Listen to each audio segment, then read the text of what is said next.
अपने इस छोटे भाई को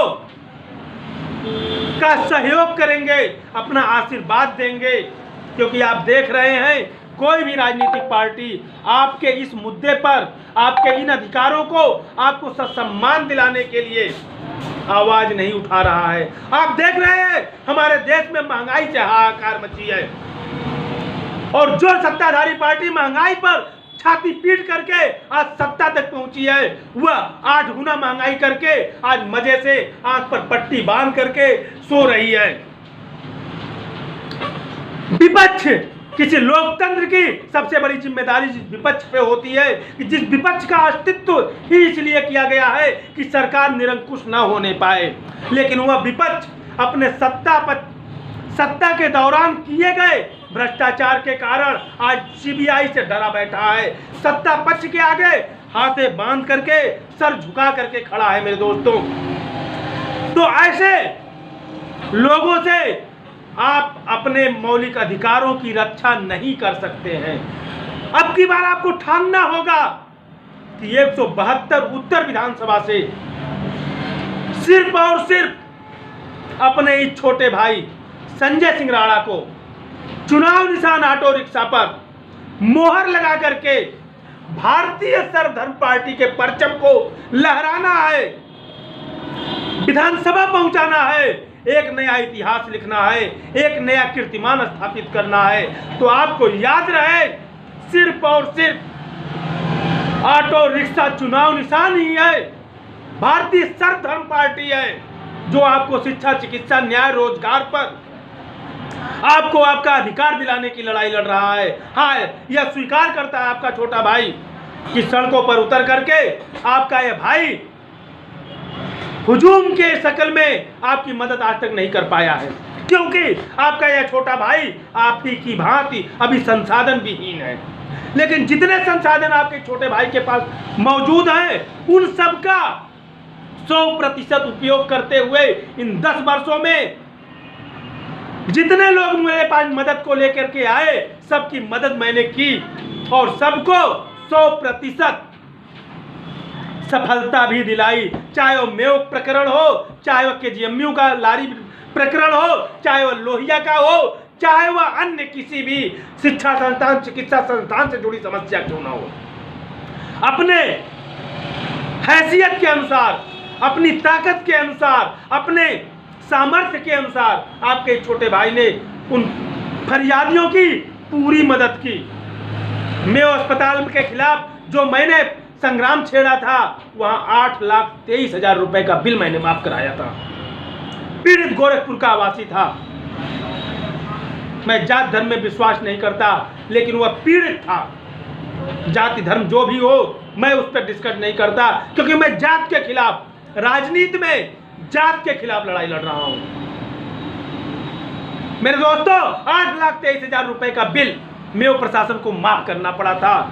यह जून 2020 की बात है, कोविड के दौरान।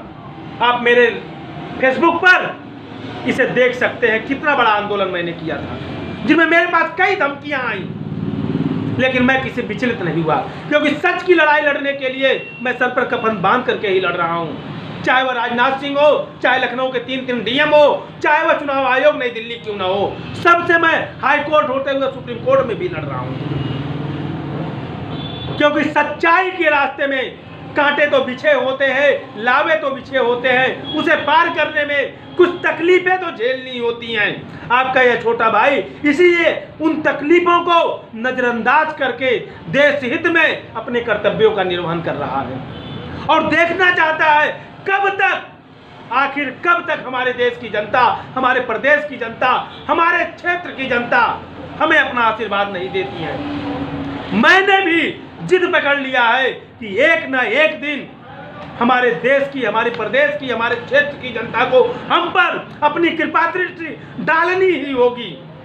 यही प्रण करके मैं अपना निस्वार्थ भाव से कर्तव्य कर रहा हूं, और यह मेरा चौथा चुनाव है। 2014 के चुनाव से तो मैं बाहर कर दिया गया था, जिसकी सुप्रीम कोर्ट में लड़ाई लड़ रहा हूं, लेकिन 2017, 2019 और 2022 यह तीसरा चुनाव है जो मैं आपके क्षेत्र से लड़ रहा हूं। अगर इस बार भी आपको नकारना है तो मुझे कोई गिला नहीं है, कोई शिकायत नहीं है, लेकिन आपने अगर मुझे इस बार भी नकारा तो एक बार फिर आप अच्छे प्रतिनिधि से, देशभक्त प्रतिनिधि से, जिसका सिर्फ मात्र एक उद्देश्य है क्षेत्र का विकास, देश का विकास, प्रदेश का विकास, से मरहूम हो जाएंगे और एक बार फिर अपने क्षेत्र को विकास के पीछे 5 साल पीछे ढकेल देंगे। मेरे दोस्तों, अब यह आपको तय करना है कि अपने छोटे भाई को आशीर्वाद देना है या नहीं। यह आपका भाई इसलिए बार बार आपसे आशीर्वाद मांगता है क्योंकि जब तक आप हमें एक मौका नहीं देंगे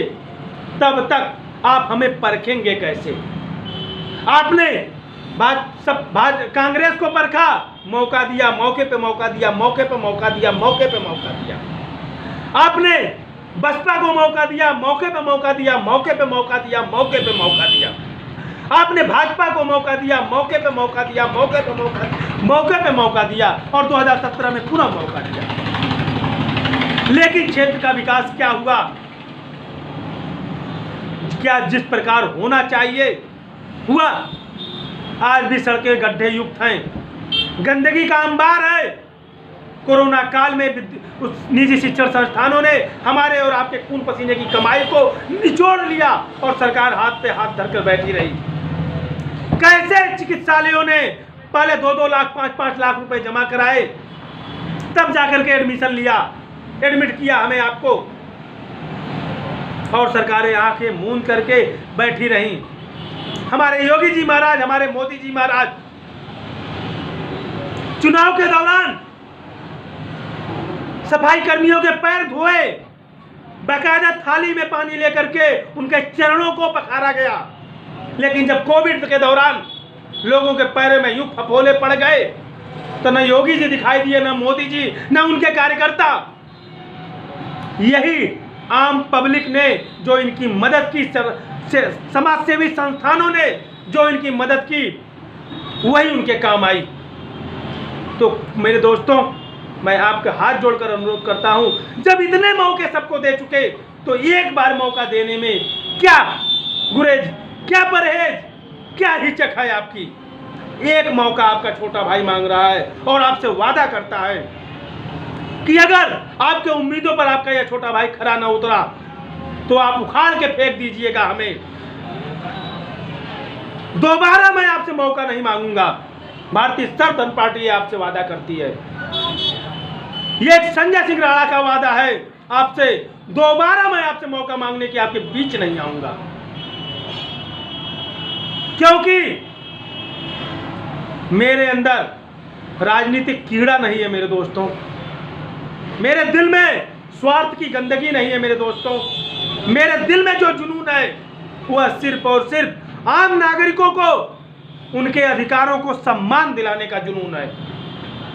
और यही जुनून को आप चाहे मेरा निजी स्वार्थ कह लें, चाहे मेरी महत्वाकांक्षा, चाहे मेरा लालच, और चाहे यह समझ लें कि मैं आपको एक बार दिग्भ्रमित कर रहा हूं, लेकिन एक बार जब मौका देंगे तभी दूध का दूध और पानी का पानी होगा मेरे दोस्तों।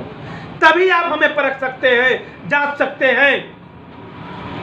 बिना मौके के तो कैसे आप हमें परखेंगे मेरे दोस्तों? तो सिर्फ एक मौका, सबको आपने देखा बारी बारी से, एक बार, सिर्फ एक बार मौका दे करके देखिए। आपका यह छोटा भाई पूरे पर अपने विधानसभा क्षेत्र में नहीं पहुंच पा रहा है, चाह करके भी नहीं पहुंच पा रहा है, क्योंकि आपके छोटे के भाई के पास संसाधन नहीं है। आप देख रहे हैं, मैं जाता हूं, लाइव अपनी गाड़ी खड़ी करता हूं, वहां माइक में लोगों को संबोधित करता हूं, 10 मिनट, 5 मिनट, 15 मिनट जो भी कर पाता हूं, फिर अगले चौराहे पे जाता हूं। तो इस तरह मैं अपनी बात लोगों तक नहीं पहुंचा पा रहा हूं। अगर आप देश हित में अपने कर्तव्यों का निर्वहन करना चाहते हैं, अपने छोटे भाई का साथ देना चाहते हैं, अपना आशीर्वाद देना चाहते हैं, तो हमारी बात को जन जन तक पहुंचाने की कृपा करें, जिससे आपके क्षेत्र में कुछ बदलाव आए, कुछ नया हो, जिससे लोगों को यह सोचने का मौका मिले कि हाँ, किसी नए को मौका दे करके परिवर्तन लाया जा सकता है। क्योंकि मैं न तो 5 करोड़ देकर टिकट लिया हूं, न 3 करोड़ देकर टिकट लिया हूं, न 20 करोड़ देकर टिकट लिया हूं, न ही चुनाव में 50 करोड़ रुपए खर्च कर रहा हूं। और जब खर्च नहीं कर रहा हूं तो उसे निकालने की हमारी कोई इच्छा भी नहीं रहेगी। अगर आप निस्वार्थ भाव से हमें अपना वोट देंगे तो निस्वार्थ भाव से हमारे जैसा प्रत्याशी हम हमारा कान पकड़ के आप अपना काम कराएंगे, अपने क्षेत्र का विकास कराएंगे। लेकिन जो पार्टियां करोड़ों रुपए देकर के टिकट लेती हैं, करोड़ों रुपए पानी की तरह बहाते हैं, दारू मुर्गा शराब देकर के 100 रुपए का नोट देकर के आपके वोट को खरीदते हैं, वह आपका वोट लेने के बाद, जीतने के बाद पुनः 5 साल आंख पर पट्टी बांध करके सो जाएंगे। आप चिल्लाते रहिए, वो इधर सुनेंगे इधर से निकालेंगे, और यही हर बार होता है। तो मेरे भाइयों, सिर्फ एक बार ऑटो रिक्शा चुनाव निशान को याद रखिए। यह परिवर्तन का निशान है मेरे दोस्तों, बदलाव का निशान है। यह कोई चुनाव चिन्ह नहीं है मेरे दोस्तों, यह आपके उत्तर विधानसभा के सूरत और सीरत बदलने का मार्ग प्रशस्त करने वाली वो चाबी है, जिसे आप मौका देने के बाद 5 साल तक आपको निराश नहीं होना होगा। आप भी कहेंगे कि यहाँ कोई प्रत्याशी आया है जिसे हमने अपना आशीर्वाद दिया और उसने हमें निराश नहीं किया मेरे दोस्तों। तो याद रखिए, सिर्फ और सिर्फ ऑटो रिक्शा चुनाव निशान, अपने प्रदेश क्षेत्र की खुशहाली का सिर्फ एक ही निशान, ऑटो रिक्शा चुनाव निशान मेरे दोस्तों। आपका छोटा भाई संजय सिंह राणा, यह आप याद रखें। ईवीएम के क्रम में 10वें नंबर पर आपका यह छोटा भाई संजय सिंह राणा भारतीय सर्वधर्म पार्टी चुनाव निशान ऑटो रिक्शा के सामने वाला बटन दबा करके भारी मतों से विजयी बनाए मेरे दोस्तों, और अपने छोटे भाई को इस विधानसभा चुनाव में विजयी बनाएं। इसी के साथ भारत माता की जय। जय हिंद, जय भारत।